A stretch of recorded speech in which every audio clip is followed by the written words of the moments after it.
శ్రీగురుభ్యో నమ. శ్రీ మహాగణాధిపతయే నమ.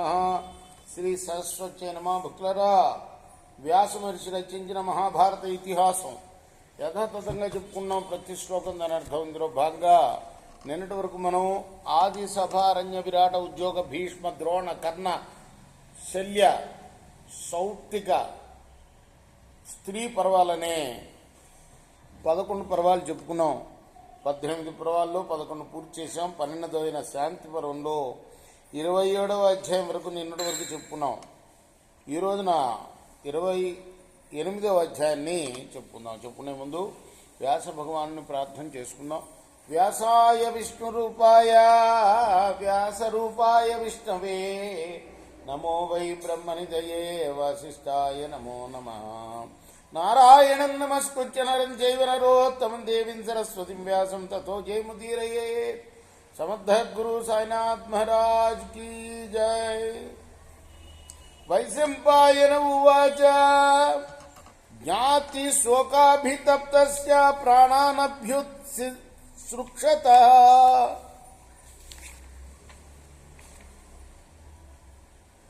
జైశ్చ పాండుపుత్రస్య వ్యాసః శోకమపానుదత్.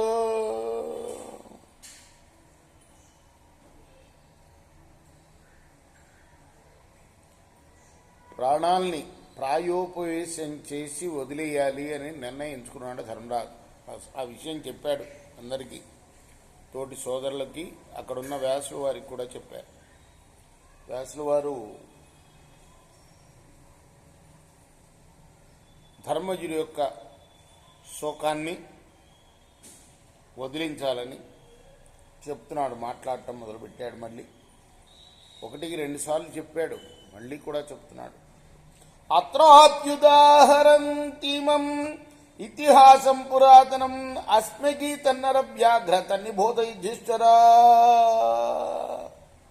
నాయనా, ఒక ఇతిహాసం చెప్తాను. ఇతిహాసం అంటే ఇది ఇలా జరిగింది అని కథలు చెప్పడం కాదు, ఏదో అల్లి చెప్పడం కాదు. నిజంగా జరిగిన దాన్నే ఇతిహాసం అంటారు. భారతం కూడా ఇతిహాసమే. భారతంలో అనేక ఇతిహాసాలు ఉన్నాయి, అనేక కథలు వస్తాయి, జరిగిన కథలే. దీన్ని అశ్మగీతం అంటారయ్యా. ఈ కథని నీకు చెప్తా విను. అస్మానం బ్రాహ్మణం ప్రాజ్ఞం వైదేహో జనకో నృప సంశయం పరిపప్రచ్ఛ దుఃఖశోక సమన్విత. జనకుడికి ఒకసారి నీలాగానే దుఃఖ శోకాలు మూగాయి. ఆ సమయంలో అస్మకుడు అనే బ్రహ్మజ్ఞాని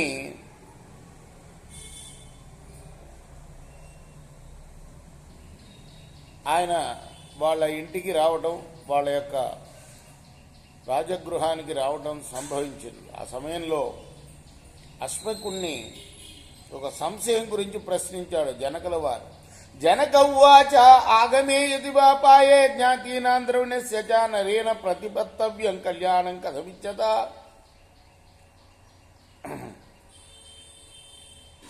మహానుభావ, బంధువులు ధనము లభించినప్పుడు కానీ లేదా వాళ్ళు పోయినప్పుడు కానీ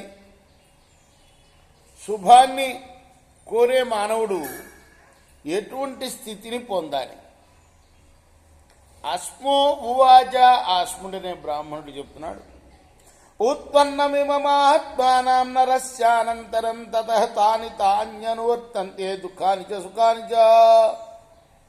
ఇప్పుడు బంధువులు పోయారనే కదా ఈయన ఏడవటం, అందరూ చనిపోయారనే కదా ధర్మరాజు. అందుకోసం జనకుడికి అశ్మకుడు చెప్పిన కథని చెప్తున్నాడనమాట వ్యాసుల వారు. అశ్ముడు చెప్తున్నాడు జనకుడికి, మానవుడికి శరీరం వచ్చిన వెంటనే దాని వెంటనే వచ్చేవి ఏమిటయ్యా అంటే సుఖ దుఃఖాలే కదా. తేషామన్యతరా పాత్తో యజ్ఞతే ఓపపద్యతే తతస్య చేతనామాసు హరచ్చ భ్రమినా అనిల. లోపల శరీరం ఏర్పడుతుంది, అమ్మ కడుపు లోపల. ఎంత దుఃఖం అడిగి పాపం వాడు అనుకుంటాడు, అయ్యో మళ్ళీ జన్మిస్తే మాత్రం నేను అన్ని పుణ్యాలే చేసి మళ్ళీ ఆ పుణ్యఫలం భగవంతుడికి ధారపోసి కర్మఫలం అనేది లేకుండా ఈ జన్మకు రాకుండా ఉండాలి. ఈ ఏమంటారు అది, కడుపులో పడే దుఃఖాన్ని ఎంత దుఃఖపడతాడో వాడు కదా. అమ్మ కడుపులో మలము ఇవన్నీ వాటి మధ్యలో తిరుగుతూ ఉంటాడు కదా కదా. కాబట్టి మళ్ళా జన్మకు రాకూడదు అనుకుంటాడు. ఇక సుఖదుఖాల్లో ఏ ఒక్కటి వచ్చినా కూడా వాయు మేఘాన్ని లాగినట్టుగా లాగేస్తాయి అవి ఈ మనిషిని. అభిజాతోస్మి సిద్ధోస్మి నాస్మి కేవల మానుష ఇచ్చే బిర్హేతు బిస్తస్య త్రిభిశ్చిత్తం ప్రసిద్ధ్యతే.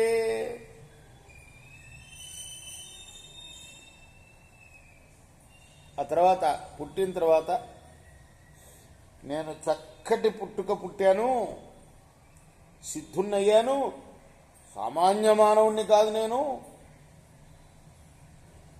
అని అనుకుంటూ వాడి చిత్తం కాస్త పట్టు తప్పుతుంది. సంప్రసక్త మనా భోగాన్ విసృజ్య పితృ సంచితాన్ పరీక్షీణ పరస్వానామాదానాం సాధుమన్యతే. ఇదంతా ఎందుకంటే జరుగుతున్న కథ. అసలు కథలోకి వస్తే ధర్మజుడు యుద్ధం ముగిసిన తర్వాత ముందుగా అడవులు పట్టిపోతానంటాడు. నాకు అక్కర్లేదు, ఇది ఎత్తుకు పెంచిన నా తాతనే చంపాల్సి వచ్చింది, భీష్ముల వారిని. ఇంకా చుట్టాలందరినీ కోల్పోయాను, పుత్రుల్ని కోల్పోయాను. ద్రౌపది పుత్రులు అందరూ కూడా ఉప పాండవులందరూ చనిపోతారు. అభిమన్యుణ్ణి కోల్పోయాను. ఇలా ఇంకా నాకెందుకు ఈ బతుకు, రాజ్యం ఎందుకు నాకు, అడవులో పట్టిపోతాను అంటాడు. తర్వాత అనేక సార్లు అర్జునుడు 2-3 సార్లు, భీముడు 2-3 సార్లు, నకుల సహదేవులు కూడా చెప్పారు, ద్రౌపది చెప్పింది. వాళ్ళు మామూలు ధర్మాలు చెప్పలేదు, వేద ధర్మాలన్నీ కూడా చెప్పారు. అయినా కూడా ఆయన వ్యాసులు వారు కూడా చెప్పారు 2 సార్లు. ఇక మళ్ళీ చివరి ప్రయత్నం చేస్తున్నాడు వ్యాసులు వారు. మళ్ళీ దానికి సంబంధించి జనకుడికి సంబంధించిన కథ చెప్తున్నాడు అన్నమాట. జనకుడు ఒకసారి ఇలా దుఃఖాల పాలైనప్పుడు వాళ్ళ ఇంటికి వచ్చిన అశ్ముడు అనే బ్రాహ్మణుడిని ప్రశ్న అడిగాడు. ఈ బంధువులు పోయినప్పుడు, అలానే ఇంకా ధనం లభించినప్పుడు పోయినప్పుడు ఈ మనిషి అనేవాడు ఎలా ప్రవర్తించాలో చెప్పవయ్యా అని. దానికి సమాధానం చెప్తున్నాడు.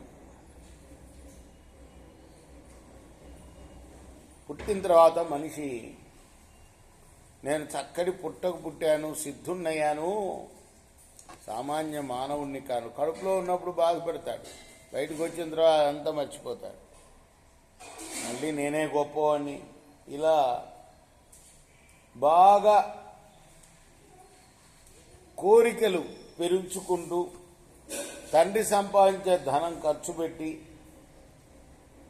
పరుల సొమ్ములు కూడా గ్రహించడం మంచిదిగానే భావిస్తూ ఉంటాడు. వాడు తమతిక్రాంత మర్యాదన్మాదానమసాంవ్రతం ప్రతిషేధంతి రాజాన లుబ్ధామృగమీర్వేషుభి.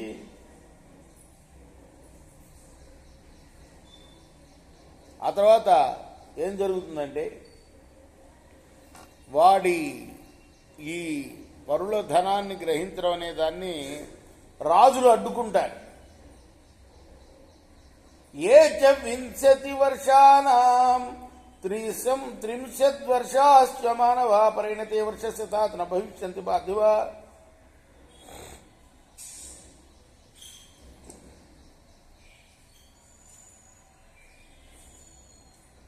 ఇలా దొంగతనం చేసేవాళ్ళు, అంటే పరుల ధనాన్ని అపహరించేవాళ్ళు 20-30 ఏళ్ల వయసులోనే చనిపోతూ ఉంటారు. తేషాం పరమ దుఃఖానాం బుద్ధ్యా వైషత్యమాచరే సర్వభాణమృతామృతం ప్రేక్షమాణస్తతస్తతః.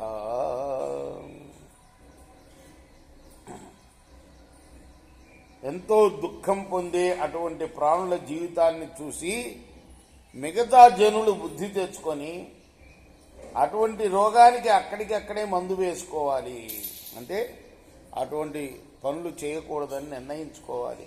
మానసానాం పునర్యోని దుఃఖానాం చిత్త విప్రభాం అనిష్టోపనిపాతో వా తృతీయన్నోపపుజ్యతే. మానసిక దుఃఖాలన్నింటికీ మూల కారణం ఏమిటయ్యా అంటే చిత్తభ్రమ, లేదా ఏదన్నా అనిష్టం, ఇష్టం కానిదేదో జరగడం. ఈ రెండే కారణాలు, మూడవ కారణం ఉండనే ఉండదు. ఏవమేతాని దుఃఖాని తాని తాని ఇహ మానవం వివిధాన్ని ఉపవర్తంతే తథా సంస్పర్శ్య జాన్యపి. ఇలా ఎన్నో రకాల దుఃఖాలు మానవుని వెంటబడుతూ ఉంటాయి. అలాగనే విషయాశక్తి వల్ల పుట్టే దుఃఖాలు కూడా ఉన్నాయ్యా. జరా మృత్యు భూతానాం కాధితారో వృకారివ్వ బలినాం దుర్బలానాం చాహస్వానాం మహాతామసి మహతామసి. ముసలితనం, మృత్యు అనేవి ప్రాణులన్నింటినీ కూడా తోడేళ్లలాగా మింగేస్తాయి. వాటికి బలవంతుడు బలహీనుడు అనే భేదం ఏం లేదు, పొట్టివాడు పొడుగువాడు అని కూడా భేదం లేదు. దేనికి? ముసలితనానికి, మృత్యువుకి. న కస్య జ్ఞాత్వతి అతిక్రామే జనా మృత్యు హి మానవా అపి సాగర పర్యంతం విజయక్షేమం వసుంధరాం. ఈ వసుంధరాన్ని అంటే ఈ భూమిని చతుస్సాగర పర్యంతం పరిపాలించిన వాడు కూడా ముసలితనాన్ని, మరణాన్ని తప్పించుకోలేడయ్యా. రేపు మనం 16వ శ్లోకం నుండి కొనసాగిద్దాం. కృష్ణార్పణమస్తు. సాయి కృష్ణార్పణమస్తు. స్వస్తి ప్రజాభ్య పరిపాలయంతాం న్యాయేన మార్గేణ మహిమహీష. గోబ్రాహ్మణేభ్య శుభమస్తు. నిత్యం లోకాః సమస్తాః సుఖినో భవంతు. కృష్ణార్పణమస్తు. సాయి కృష్ణార్పణమస్తు.